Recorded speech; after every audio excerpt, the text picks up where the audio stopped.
Thank you so very much for inviting me to give this lecture. I hope that the technology will work throughout this event. It's my first lecture this way. I would rather be in Jerusalem and confronted with an audience, see your eyes and be able to talk to you, but I'm delighted to be able to talk to you this way from Frankfurt in my apartment. And my lecture will be about shortly, about an hour maybe, and then we will hopefully have enough time also for questions and answers. My lecture will be devoted to Leo Baeck, a towering representative of German Wissenschaft des Judentums in the first half of the 20th century. What I will be presenting are reflections on a scholar whose extraordinary intellectual reputation as a philosopher of Judaism and whose prominent role during the catastrophe of German and European Jewry during the Nazi period made him a symbolic figure of German Jewry. There would, of course, be different possible approaches to such a topic. I could choose to focus mainly on Baeck's scholarly work, his theological and philosophical interpretation of Judaism in his famous book, The Essence of Judaism, one of the most important books on Jewish religious philosophy before World War II.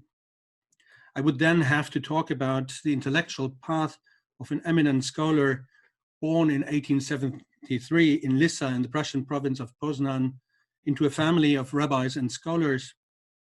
I would tell you about his studies in Breslau at the Jewish Theological Seminary and later in Berlin at the Lehranstalt für die Wissenschaft des Judentums. I would talk about his dissertation on the reception of Spinoza in German intellectual history. And I would give you details about his activities as a rabbi, first in Silesia, later in Düsseldorf, and finally in 1912 in Berlin, where he was also teaching Midrashian homiletics at the said Lehranstalt. I would describe how his philosophy emerged in contact and in conflict with liberal Protestantism in Germany, and how in the 1920s he became known as the author of a number of brilliant writings on different aspects of Jewish tradition. And finally, I would certainly emphasize that his philosophy was political from the very beginning, his thinking and writing being shaped by the challenge of anti-Semitism, as well as the political and cultural discrimination of German Jewry, already in the German Kaiserreich and in the Weimar Republic. His intellectual passion was the fight for Judaism's recognition as an essential part of modern culture and of Judaism's dignity as part of such culture. The political dimension of his thought continued with his experience as a military rabbi at the French and Russian front during World War I, his prominent role in the Jewish dialogue with non-Jewish intellectuals during the Weimar Republic, his position as a leading figure in almost all Jewish institutions at that time, and eventually with his role as German Jewry's main representative in Nazi Germany. But rather than trying to cover all these aspects, I would like to focus on this political dimension. I would like to ask whether there is a link between Baeck's intellectual outlook, his interpretation of Judaism, and the way he represented German Jewry during the dark period of persecution and genocide. And I would like to think about what it was specifically that characterized what I perceive as his spiritual resistance against the Nazi regime. And let me start a PowerPoint, and I hope it works. Not a very long and elaborated PowerPoint, but at least, okay, so finally it worked. It is well known that Leo Baeck's role in Nazi Germany eventually led him to Theresienstadt, to Therezin. He was deported to the camp on 28 January 1943 and liberated in 1945. Albert Friedlander, in his biography on Baeck, has famously painted the image of the 70-year-old rabbi with the number 187894, who was carrying overloaded carts with garbage discussing Greek philosophy with his fellow Jews. It is the image of a scholar resisting the horrors of the camp by opposing the Nazi policy of dehumanizing the victims with the strength of his spirit and his knowledge.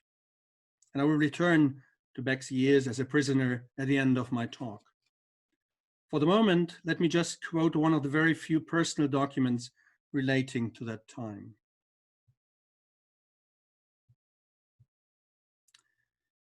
It is not easy for me to talk about the dark years.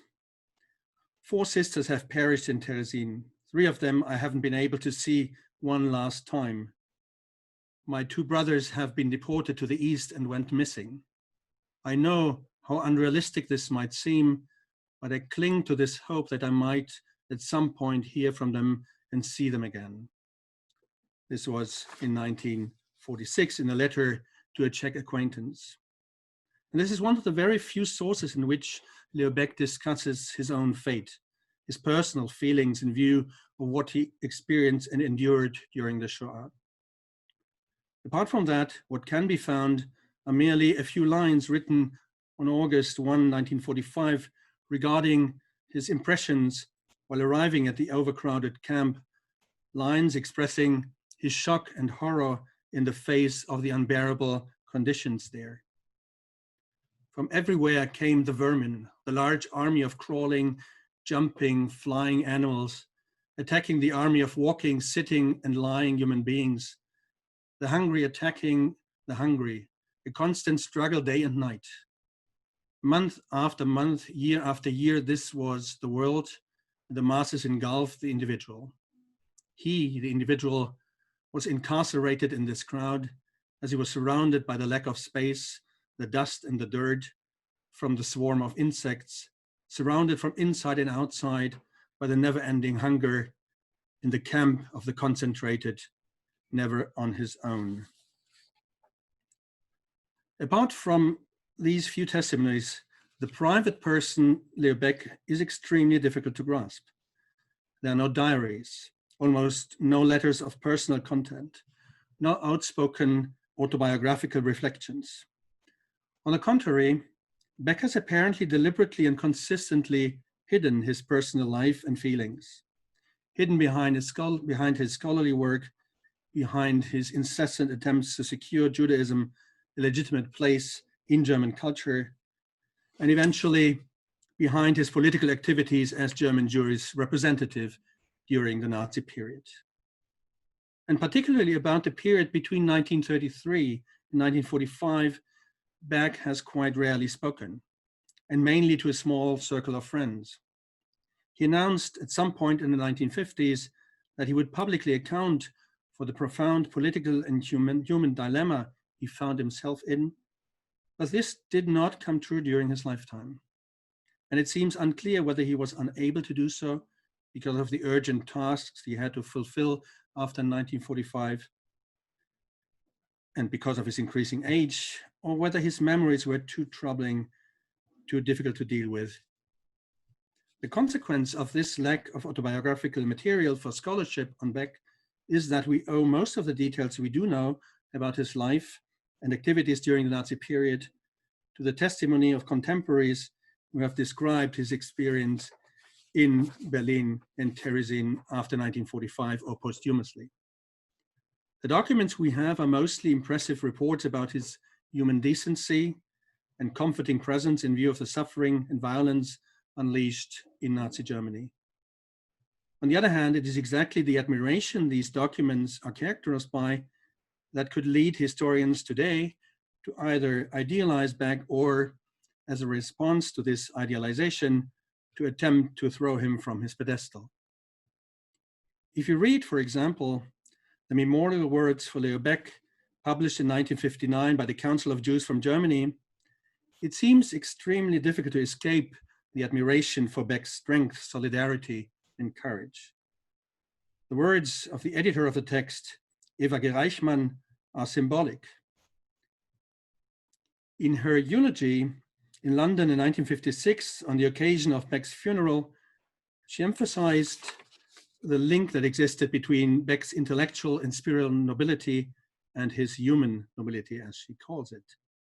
He felt solidarity with the doomed in the old fatherland, with their struggle and misery until the very end. He, for whom the doors of the world were wide open, more than for anybody else, remained to be with his community. His towering stature, his helpful word, his kind and consoling smile, they rose beyond human dimensions at that time into history. Countless reports vouch for the way his mere presence comforted those in distress. Not the least, it is due to him, our deceased friend, that the horror affecting our Jewish brothers and sisters is now outshined by the glory of martyrdom and the great ability to endure and overcome that was Leo Baeck's nature.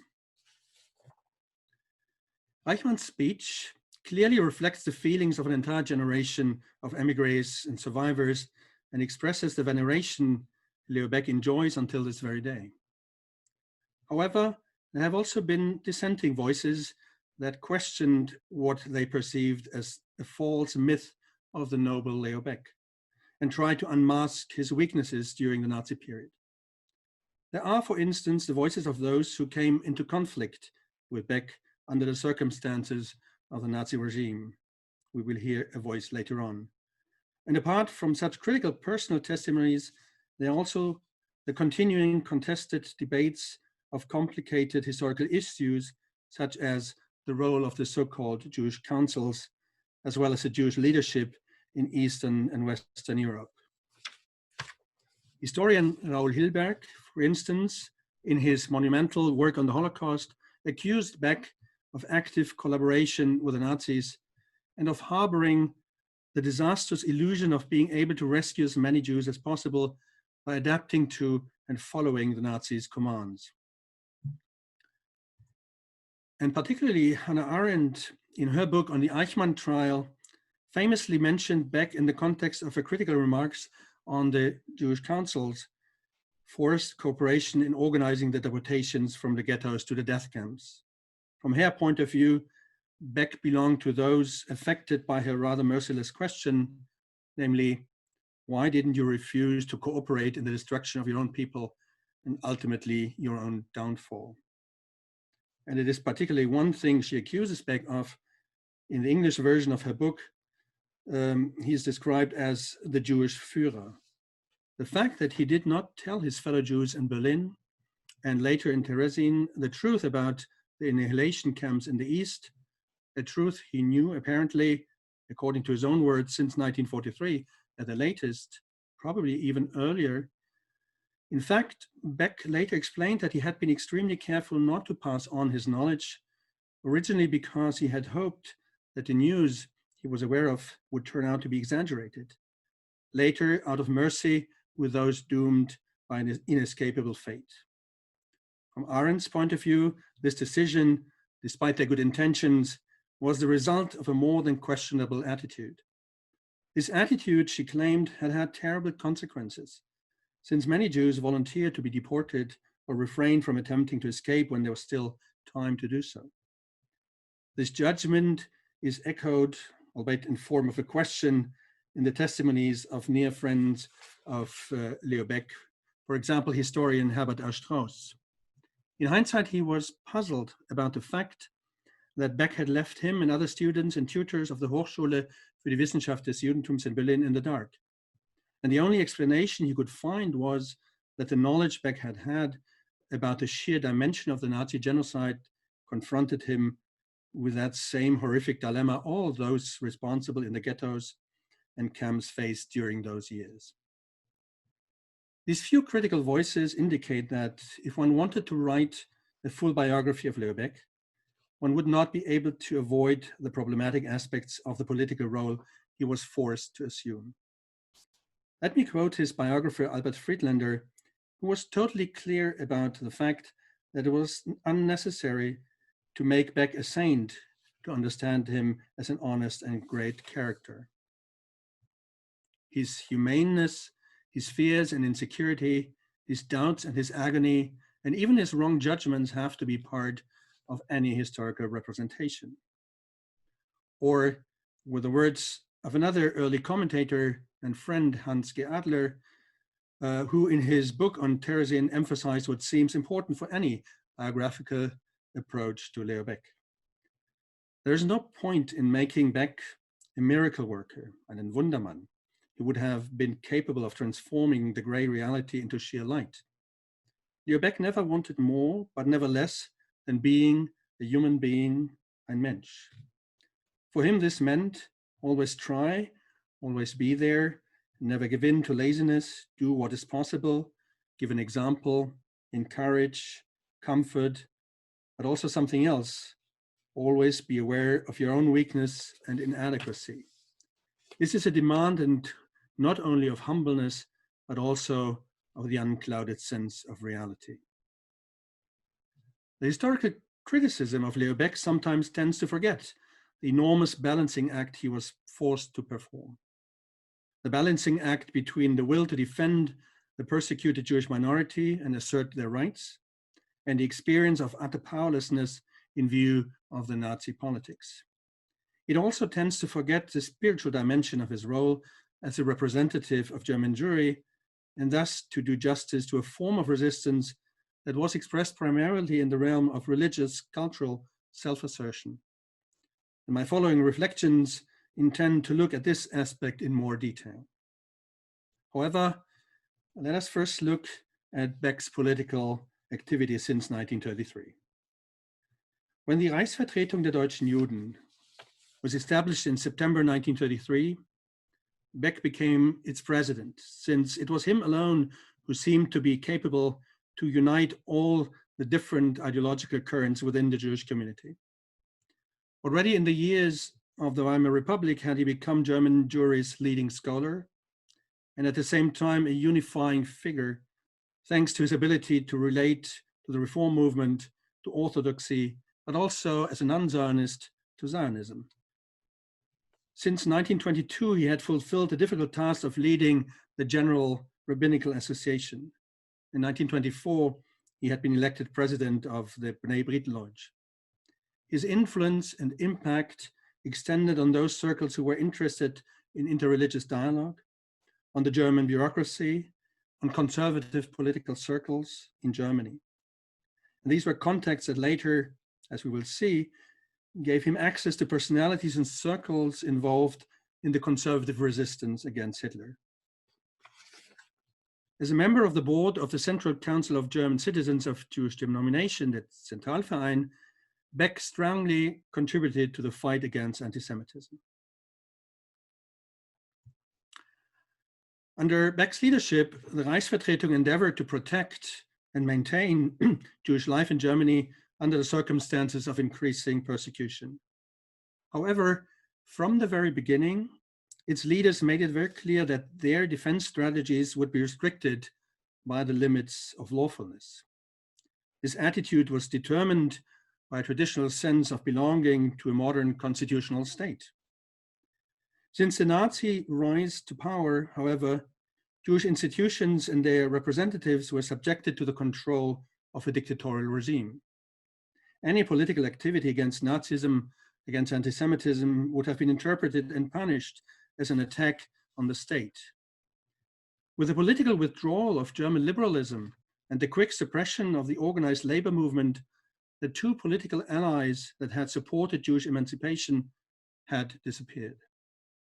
The Jewish leadership was only left with the option during the years of the aggravating discrimination and persecution of the German Jews to prepare the youth for immigration, to organize social support, and to represent the interests of the Jewish minority vis-à-vis the Nazis to the degree that this was possible. The most difficult aspect to be mentioned is Leo Baeck's and the Reichsvertretung's relationship to the Jewish resistance in Germany. And this is, of course, a very complicated issue, as is the question of resistance in general. They were dominated by the concern that any form of opposition or rebellion would threaten the existence of the Jewish community even further. Furthermore, like many Germans, they initially believed that the Nazi regime would not last very long and hoped that a return to a democratic constitutional state would also reaffirm Jewish emancipation. The initial response was the attempt to intensify inner Jewish life and culture, and to help Jews to cope with the social consequences of the initial persecution.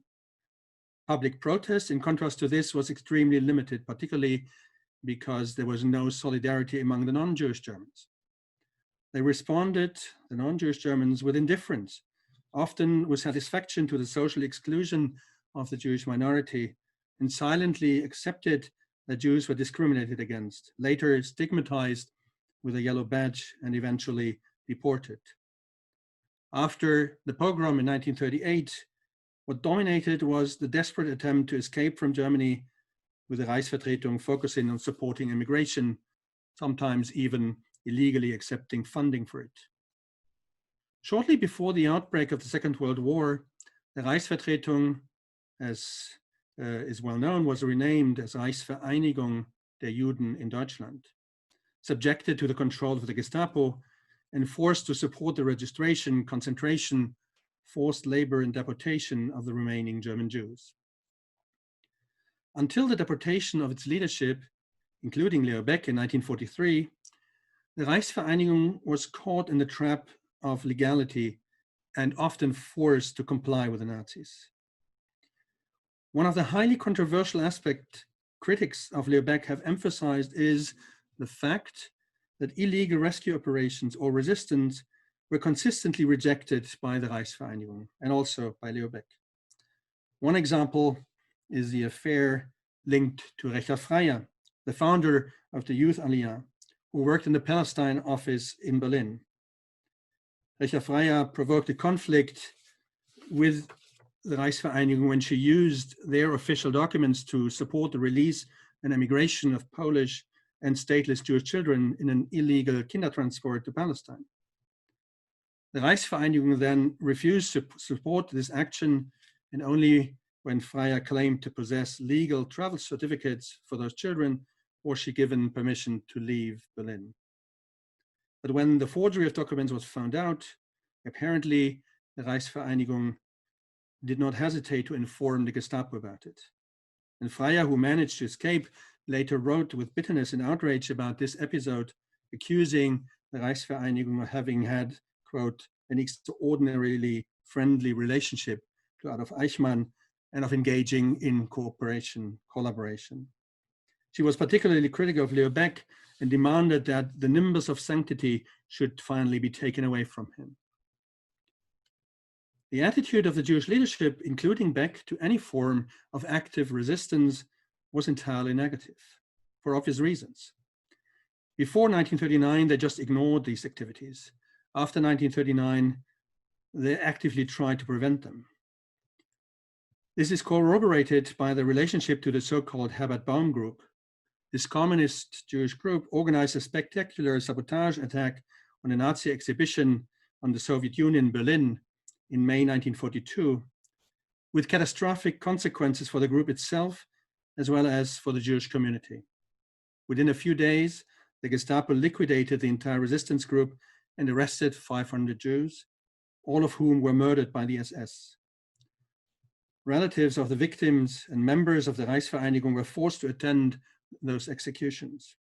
And Adolf Eichmann made it unmistakably clear to the Jewish representatives that any further Jewish illegal actions would lead to the punishment of the entire Jewish community. Shocked by the threat of revenge, the Reichsvereinigung contacted a few surviving members of the resistance group and tried to persuade them to at least refrain from any further actions. Leo Baeck is said to have responded to the events by saying, quote, "Frankly, I did not believe that under these circumstances reason would prevail. What they did was madness from the very beginning. Now at least they know this is the case. There's nothing else we could do." There can be no doubt. Neither Leo Baeck nor the Reichsvereinigung would have been capable of stopping the destructive course of Nazi racial policy. They were dependent on the support of non-Jewish society. Persecution and expulsion happened in the public realm, but apart from a few exceptions, they did not trigger any efficient opposition among non-Jews. Even within the German resistance against Hitler, the fate of the Jews played only a marginal role. The different resistance groups were never capable of or willing to focus on the fight against the persecution of the Jews.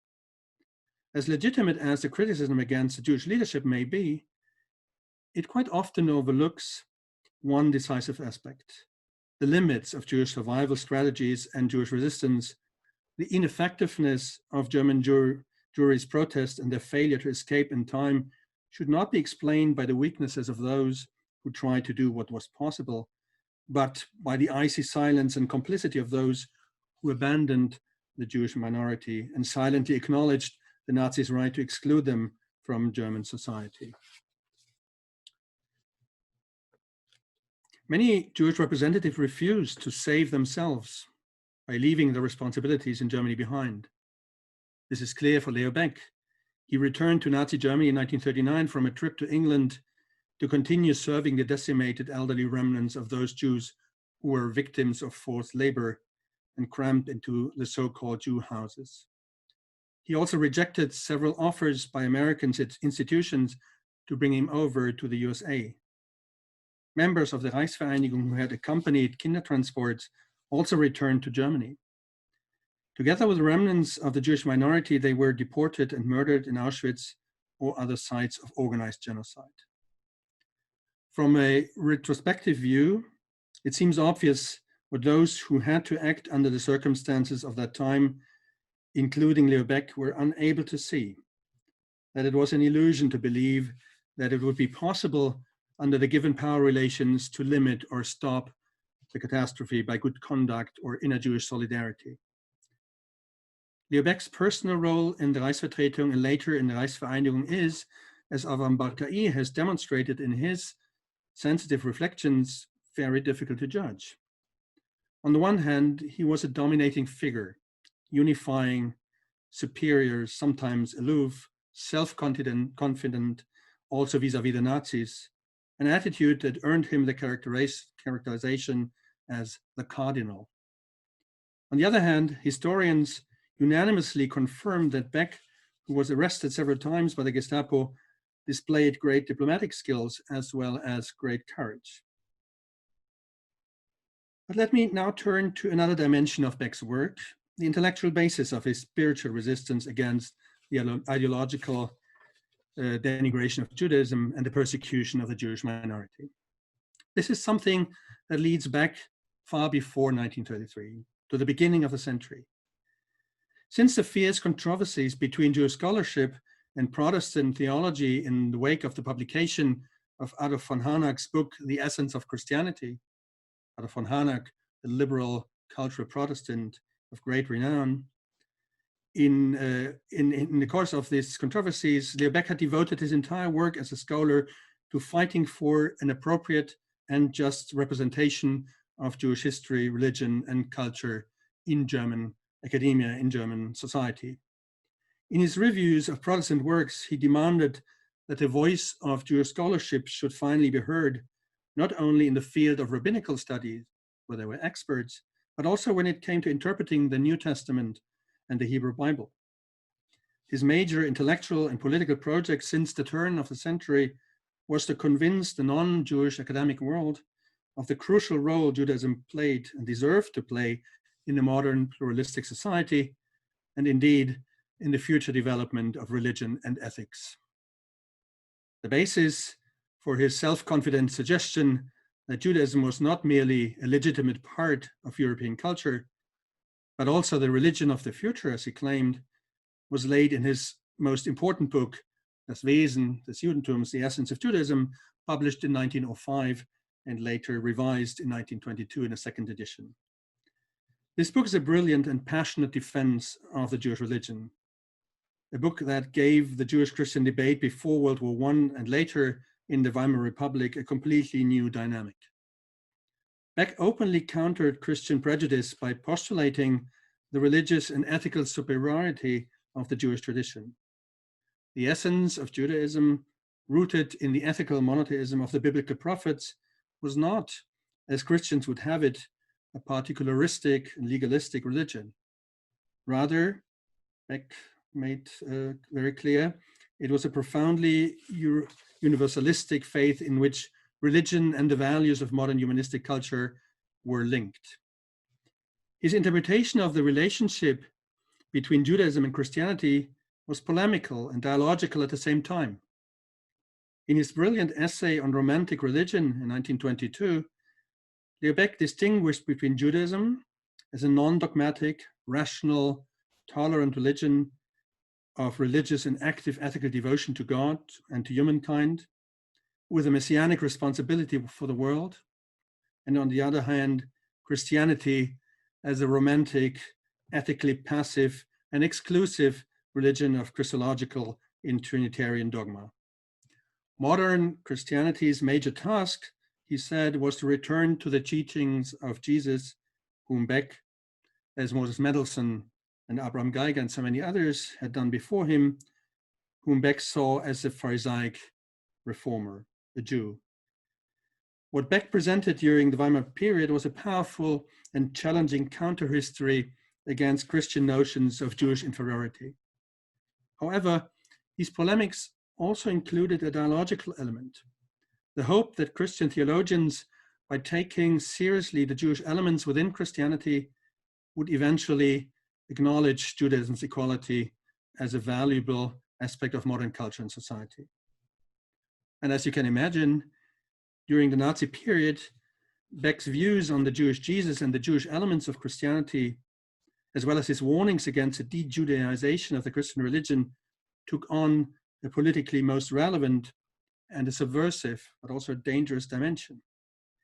He dared to insist on what, in a book published in 1938, entitled The Christian Gospel as a Document of the Jewish History of Faith, he saw as Christianity's basically Jewish character. This was a courageous challenge against contemporary tendencies of Nazifying Christianity. For instance, by theorizing about an Aryan Jesus, as it was the case in an infamous Protestant research institute in Eisenach, in Thuringia. Baeck implicitly warned his Christian contemporaries that abandoning the Jewish minority to Nazi persecution was tantamount to abandoning the very essence of their own religion. And consequently, his book was immediately confiscated in 1938 by the Gestapo. I'm quoting a passage, a longer passage, that is particularly challenging in this regard. Das Evangelium als Urkunde der jüdischen Glaubensgeschichte, Berlin, 1938. In the Old Gospel, we see a man with noble facial features who lived, helped, was active, suffered, and died during agitated days full of tension in the land of the Jews. A man descending from the Jewish people, walking on Jewish path, inspired by Jewish faith and hope, whose spirit dwelt in the Holy Scripture, who preached and taught the word of God because God had given him the ability to listen and to preach. A man stands in front of us who had convinced his disciples and his people, disciples who were looking for and adhered to the promised Messiah, son of David, who believed in him until he started to believe in himself, to the extent that he, Jesus, from then on embraced the mission and fate of his days, leading to the history of humankind. We see a man in this old tradition who, in all the lines and signs of his character, displays the Jewish nature, who through them so distinctively and clearly reveals the pure and good within Judaism, a man who, as the one he was, could only have grown out of the soil of Judaism, a man who here alone, in this Jewish realm, in the Jewish confidence and yearning, was able to live his life and face his death, a Jew among Jews. And he continues, Jewish history, Jewish thought should not walk past him or ignore him. When this old tradition is revealed to our eyes, the gospel, the Jewish gospel, which it originally was, becomes a book, and certainly not an irrelevant one within Jewish literature. This is not the case, or at least not only, because it includes sentences which are equal or similar to those we encounter in contemporary Jewish traditions. Rather, it is a Jewish book because the pure air that permeates it and in which it breathes is that of the Holy Scripture, because the Jewish spirit, and this spirit alone, defines its nature, because Jewish faith and Jewish hope, Jewish suffering and Jewish distress, Jewish knowledge and Jewish Anticipation, and these alone are sounding in it a Jewish book among Jewish books.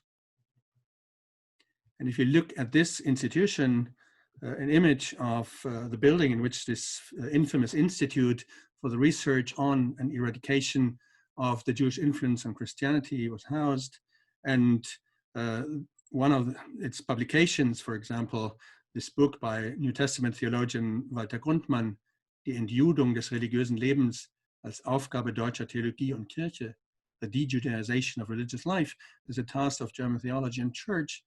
And if you confront that with the quotation that I just gave, you can see the sharp opposition between Leo Baeck's interpretation of religious history and the Nazi-fying version of Christian theology, which was more widespread than is probably known.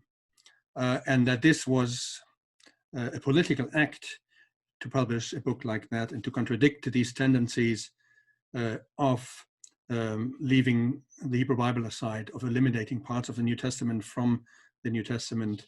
This is pretty obvious. If you look at Leo Baeck's publications in general after 1933, his message regarding Judaism's religious and ethical relevance to the modern world are recurring themes, now radicalized by hardly concealed criticisms of Nazism's inhuman ideology. You just have to look at the many theological and philosophical essays he published between 1933 and 1939 in the Schocken Almanach, mostly devoted to biblical themes, but directly or indirectly referring to the experience of persecution. Baeck thus provided a spiritual language for the German Jews to express their anguish, their pain, their powerlessness, as well as their protest against the Nazis' reign of violence. And one symbolic expression of the way Baeck envisioned this kind of spiritual resistance was this famous prayer to be read in all synagogues that he published shortly after the announcement of the Nuremberg racial laws in 1935 on the eve of Yom Kippur. And maybe it's known to you. This proud and desperate political protest, which led to Baeck's temporary arrest, expresses the profound link between Baeck's theological interpretation of Judaism as the prophetic, humane religion of the future and his political responsibility during the Nazi period. The tone of disgust and the subversive reference to Judaism as the origin of the idea of respect towards human rights can be seen as an unmistakable, albeit powerless and oppressed protest against the regime's politics. We stand before our God and with the same courage with which we have acknowledged our sins, the sins of the individual and the sins of the community. Shall we express our abhorrence of the lie directed against us and the slander of our faith and its expressions? This slander is far below us. We believe in our faith and our future. Who brought the world the secret of the Lord everlasting, of the Lord who is one? Who brought the world understanding for a life of purity, for the purity of the family? Who brought the world respect for man made in the image of God? Who brought the world the commandment of justice, of social thought? In all these, the spirit of the prophets of Israel, the revelation of God to the Jewish people, had a part. It sprang from our Judaism and continues to grow in it. All the slander drops away when it is cast against these facts. We stand before our God. Our strength is in Him. In Him is the truth and the dignity of our history. In Him is the source of our survival through every change, our firm stand in all our trials. Our history is the history of spiritual greatness, spiritual dignity. We turn to it when attack and insult are directed against us, when need and suffering press in upon us.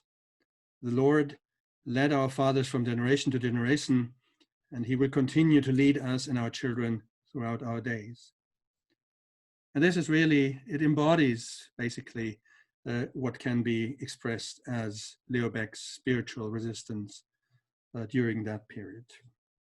The question is to be discussed: can this form of spiritual protest be interpreted as an act of resistance? Even though Baeck was unable to escape the constraints of political powerlessness and passivity, and even though such small signs of spiritual resistance were eventually completely silenced after 1938, and particularly after the beginning of the deportations. The other much criticized side of Baeck's role, however, is apparently that when the Nazis increasingly used the Reichsvereinigung as an instrument for implementing their genocidal plans, he increasingly withdrew from the practical, everyday work.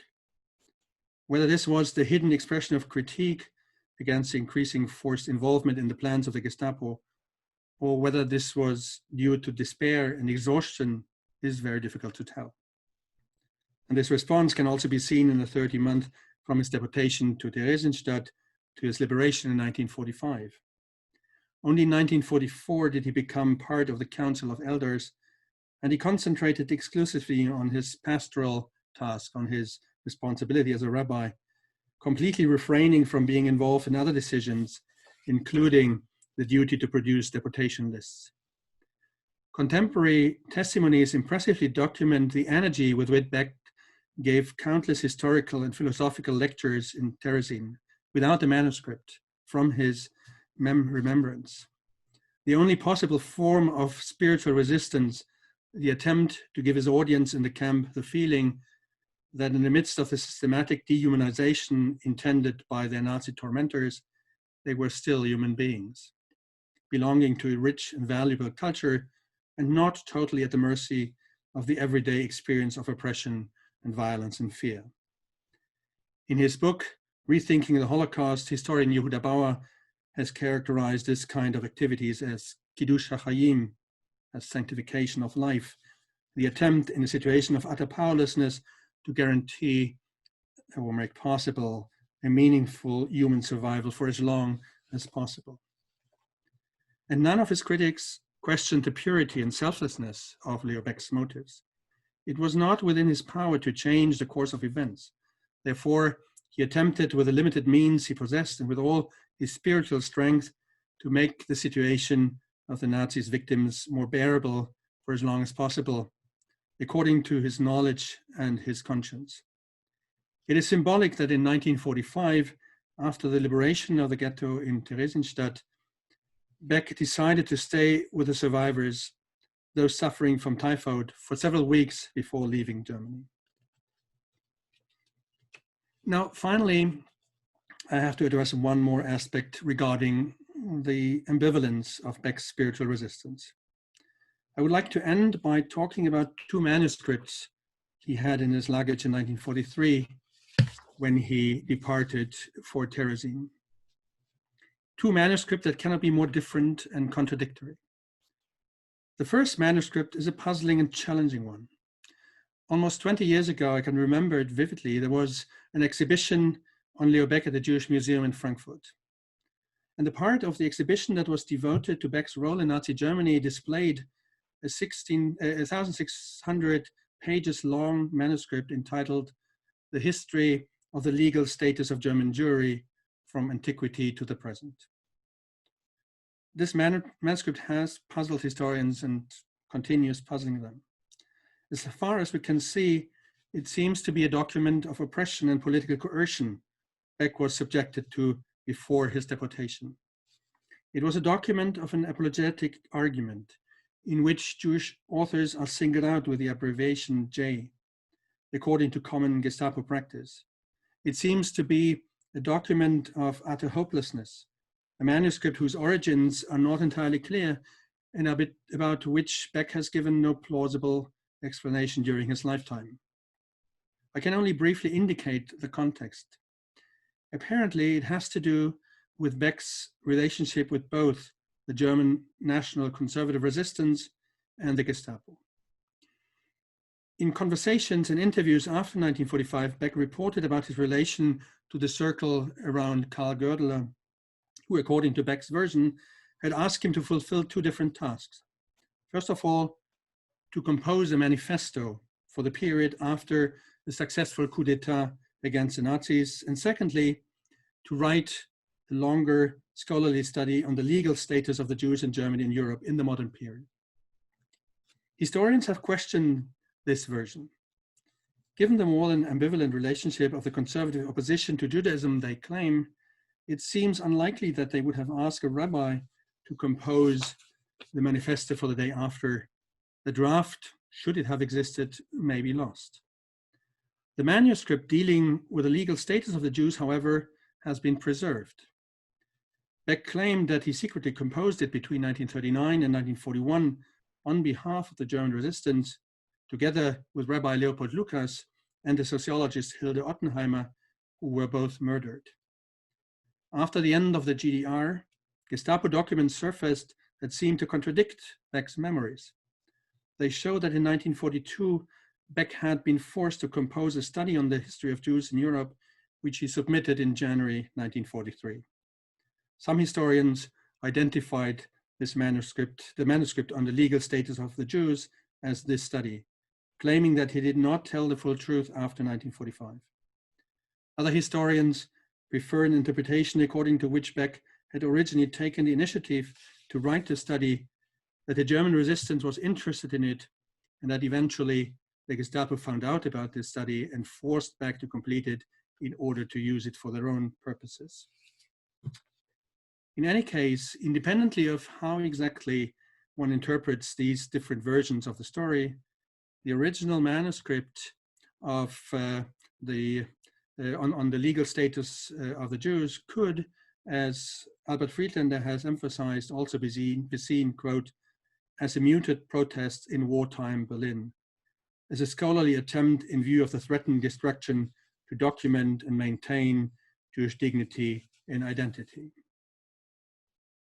But there's another manuscript from that period. The other manuscript in Baeck's luggage is entitled This People, Jewish Existence, Israel. Leo Baeck's last and final book, a document of the freedom of thinking, probably the most exciting of his historical and philosophical works.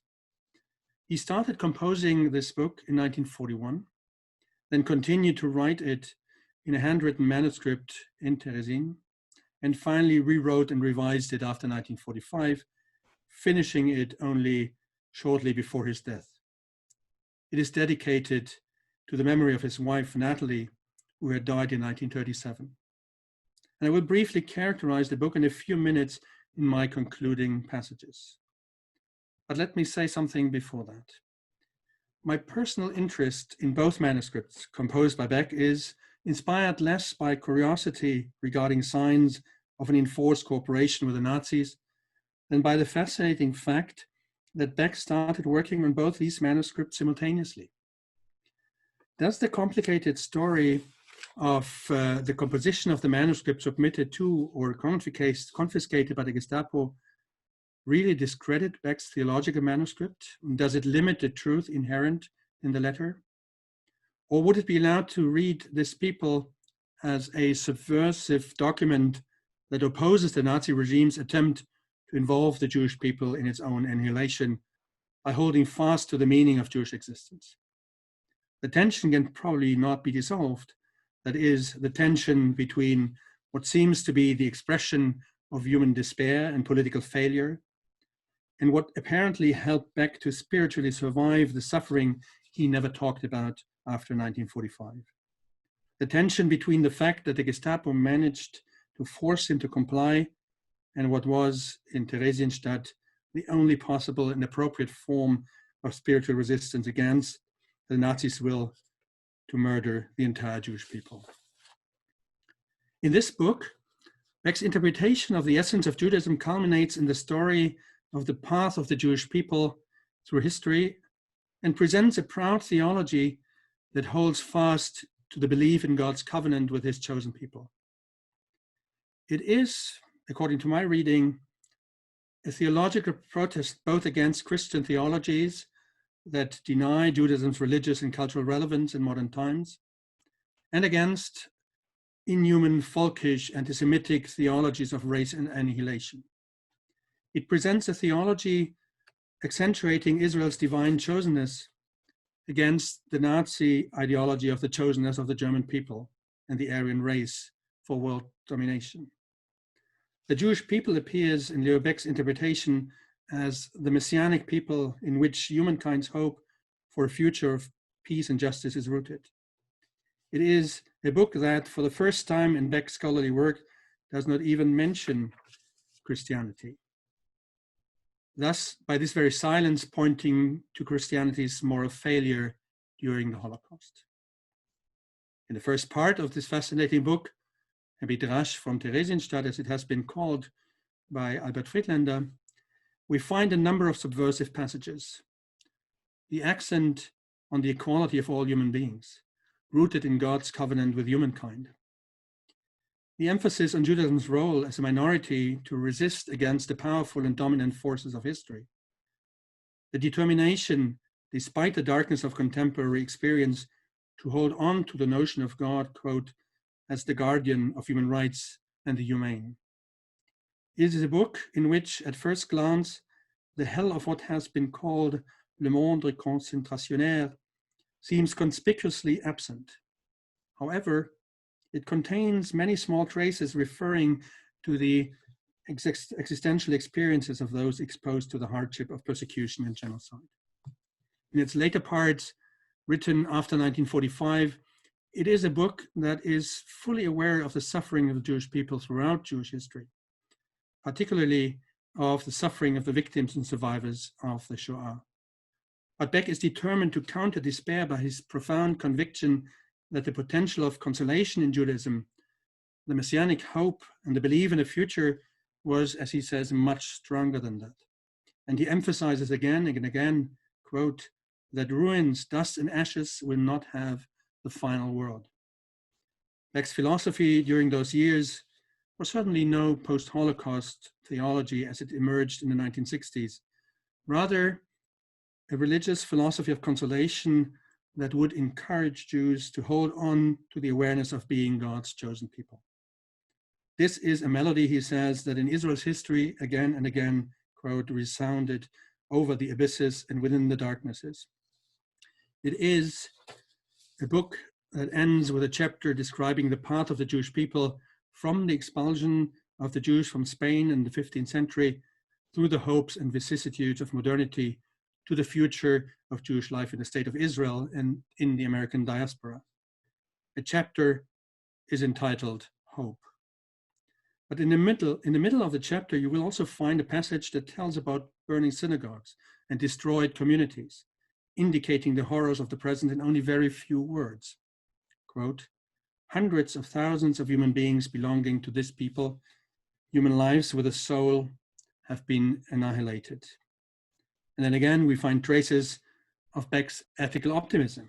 The struggle of the United Nations for peace, he argues, may provide the chance, quote, to atone for the desecrated peace by searching for an act of pure peace to sanctify humankind, as it were. And he adds the following question, quote, might this be the beginning of a new era of humankind, an era at the beginning of which stood an affliction of this people, like a sacrifice for the many? What had begun in Berlin and in Theresienstadt as a protest against those who utterly violated the principle of justice embodied by Judaism ends in London as Baeck's personal confession of trust in the God of the Exodus, who leads his people through history, including all the calamities it has been exposed to. This people, Israel, dieses Volk, is an intriguing book full of strength and hope, a book that makes it obvious that he did not allow the Nazi persecution to destroy his trust in Judaism's future, and that he didn't want the survivors to have their trust destroyed. Thank you so very much for your patience. Thank you so very much, Professor. There are quite a few questions. The first one is in Hebrew, so I'll do my best to translate it as well as I can. So Leo Baeck was an optimist, a pure optimist, and he held the beliefs in the good of man, and he saw Judaism, the moral way, and the light of the world. As Jews fit into the world. So the question is, did he ever have a moment of breaking? Did any of the sights that his eyes saw and the reality that he experienced, did any of that bring him to other other thoughts? Was he ever not optimistic? This is an extremely important, also very difficult question, I think. His entire theology from his beginnings are indeed very optimistic, rooted in the liberalism and in this idea of constant progress in human history. World War I already taught him that it is not so easy. And you can find in the second edition of The Essence of Judaism signs that this optimism in the progress of Jewish prophecy and ethical culture is afflicted by the experience of World War I. But still, if you look at everything he writes until then, he's still very much immersed in that conviction. The problem with the question and with answering that question is that even in the written documents that we have during the Nazi period and World War II, and as quoted in some of the passages at the end of my talk, you can see that he almost desperately tries to cling to these convictions. And he doesn't want to give the dark forces that he experienced personally, but also in the fate of his people to prevail also in the future. But in these very few elements that I also quoted, where he indicates the sheer dimension of the suffering that he saw, I think we can sense that he has been shattered by this experience of the Holocaust. He doesn't want his optimistic theology be touched by it. I think that's quite obvious. He does not develop a philosophy or a theology after the Holocaust that struggles the way that we know it from later theologies with the experience of the Shoah. But these little traces, I would say, of despair that we can find is a signal for the fact that he was, of course, deeply affected by that. And since he never talked personally, it's very difficult to find documents for that. His wife dying in 1937 was a watershed in his life. Probably also one of the reasons why he was so depressed in the years and less active than he used to be. But the way he survived Theresienstadt and the way he tried to interpret it in This People Israel shows that he didn't want to give up that hope and that optimism. Thank you very much. There's another question in Hebrew I'll try to translate. He was able to be saved from the Holocaust, from the Shoah. As far as you know, did he ever, was he ever able to save any kind of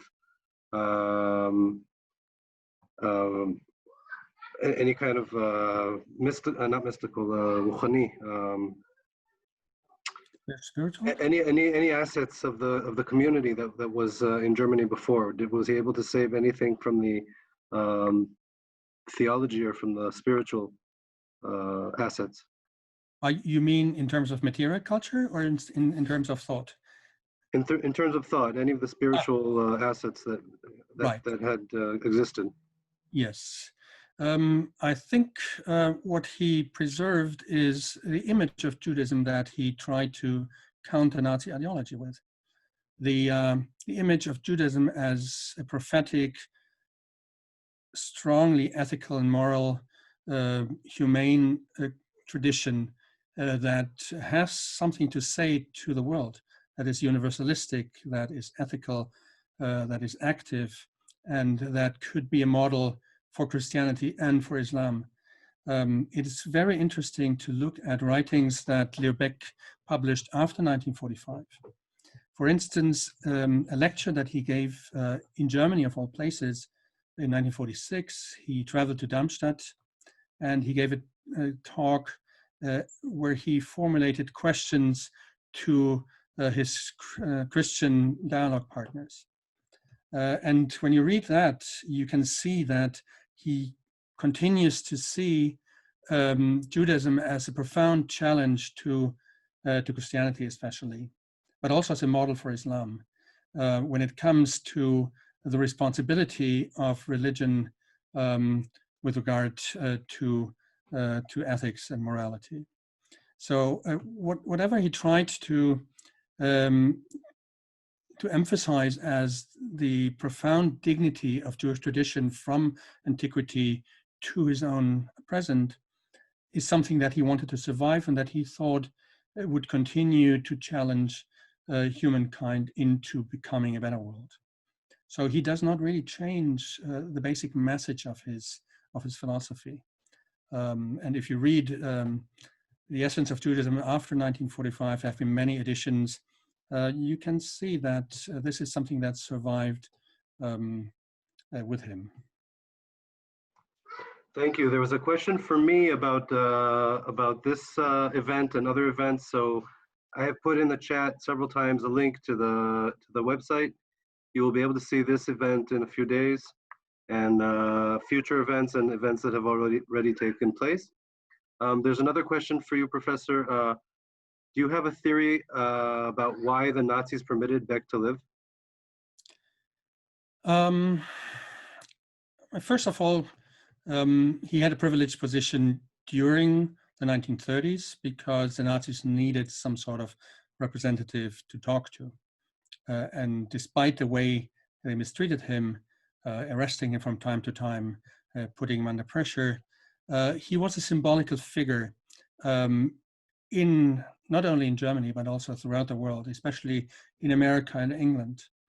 I have no documents from which I could actually see whether there was an actual plan to have him survive.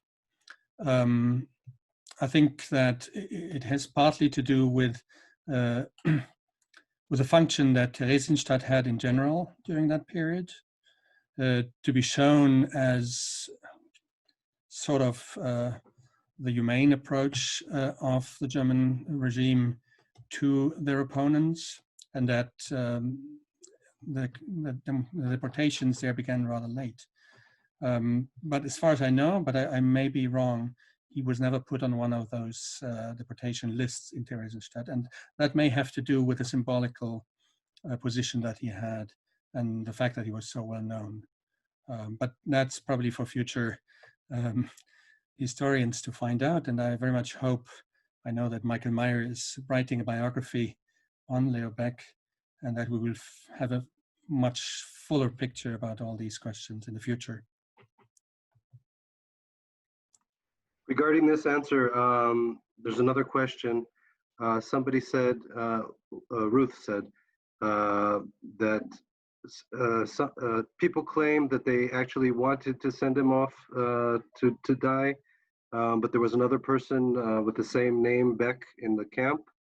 Have you ever heard this theory? No, that's no. unknown to me. I will try to look back into some of their biographies, but I've never come across that idea. Thank you. There's one more question in Hebrew. I'll try to be true to translation. What was Baeck's opinion about the world today, and especially about the Jewish world today? You think, what would it be? Or what was it after? Well, the question is what was, but... Right, okay. Certainly, he knew that the effect of the Holocaust on the Jewish people was horrible, that so many lives had been left and that only a small part of the Jewish people had survived. I think he was very hopeful with regard to American Judaism, that this could be a place in which the Jewish diaspora could flourish in the future, especially because of the long tradition of a rather positive process of integration and living in the US.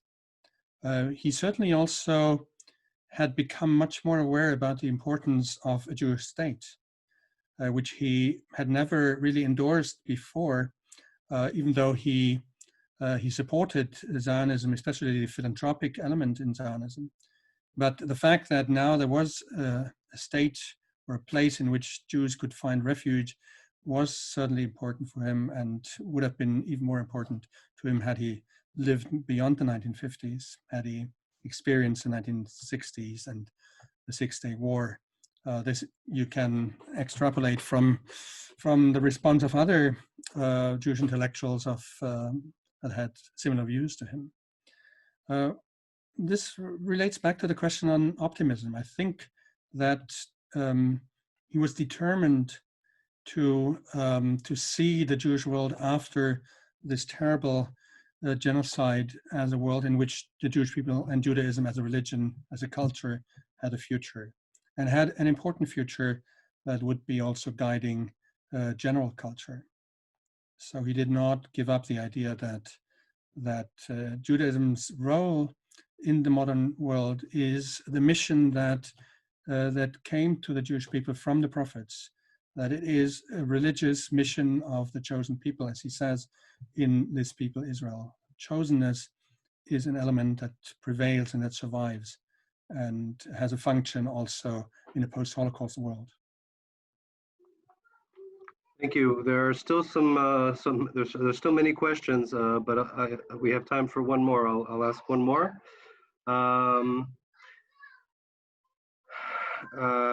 It's regarding the relevance of Baeck's work, his thoughts on Judaism and Christianity, and his defense of Judaism against anti-Semitism for contemporary debates. What is the challenge to contemporary Christianity within the context of Christian-Jewish dialogue? What could be an adequate Christian response for that? What would it look like? Thank you for that question. I think that's important because I didn't want to convey the impression that that is just about the past. The vision that Leo Baeck formulated about the relationship between Judaism and Christianity at his time is something that has become very important in Jewish-Christian dialogue since 1945, with a certain delay because it didn't immediately have an impact. But if you look at these texts that he formulated in Darmstadt and in other contexts, he formulated a number of challenging questions of Christianity to which the Christian churches had to relate. And that's, first of all, the insight into the responsibility the Christian tradition, but also the churches during the Nazi period had on the Holocaust. That the Christian tradition cannot be called free from guilt in that regard. But more importantly, on a theological level, the challenge is about the way Christianity embraces or gives up the tradition of the Hebrew Bible. There have been so many debates nowadays about Christianity giving up the Hebrew Bible as an important document of its own faith, that listening to what Baeck has to say about the danger Christianity is exposed to if it really continues along those lines is as relevant as it had been in the past. And Christian theology in the Catholic and in the Protestant church has had a very hard time to really reinterpret its own views on Judaism, but also on its own tradition. So the questions that he raises when he talks in 1938 about the gospel as part of the Jewish literature and the Jewish tradition is an inspiration for Christian theologians who are thinking about how to phrase a modern non-anti-Jewish Christology, how to interpret Jesus in the context of Jewish history without giving up their own faith and identity, but also without denigrating the faith that Jesus came from. So there are many questions that are being debated within Christian theology and that are parts of the ongoing Christian-Jewish dialogue nowadays. Thank you very much. I think that's all we have time for right now. Again, everyone, there's a link in the chat for our website where you can see future events, and in a few days, hopefully, we'll be able to see this current event as recorded. I am opening everybody's microphone so you can thank the professor yourself. And thank you very much to you, Professor, and thank you everybody for joining. And we'll see you all soon. Thank you so much. It was great being with you. thank you for the lecture. You're very welcome. Thank you. Thank you very much. Thank you. Thank you very much. It was Thank you very, very much. Thank you very much. It was wonderful. Yes, it Dankeschön. was. Thank you so much. Thank you very much.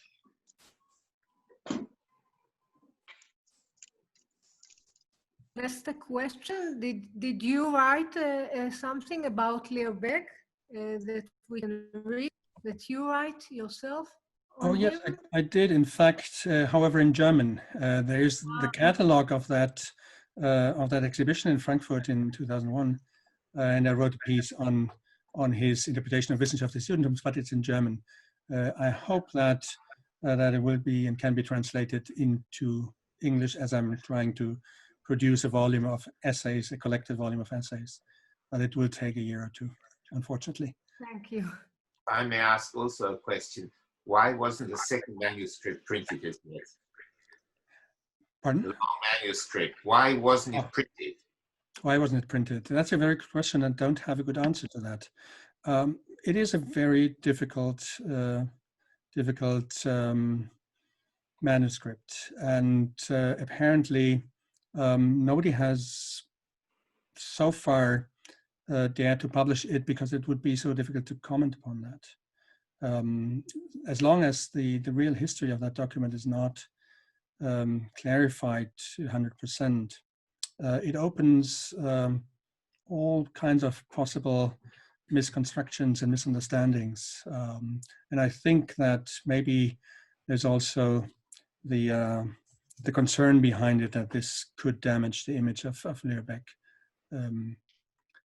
But I don't know whether anybody has started that process of commenting on it, because it's of course certainly a very important historical document. But to integrate it into the body of Leo Baeck's work would be very, very difficult. It is apparently a manuscript that comes out of the oppression from the Nazis, and probably one of the thoughts behind it is maybe this should not be made the voice of Leo Baeck that can be heard and read. Where is it now? There are several copies. I don't know where the copy ended up that was in Frankfurt. There was a copy in Prague. I'm pretty sure that the Leo Baeck Institute in New York owns a copy.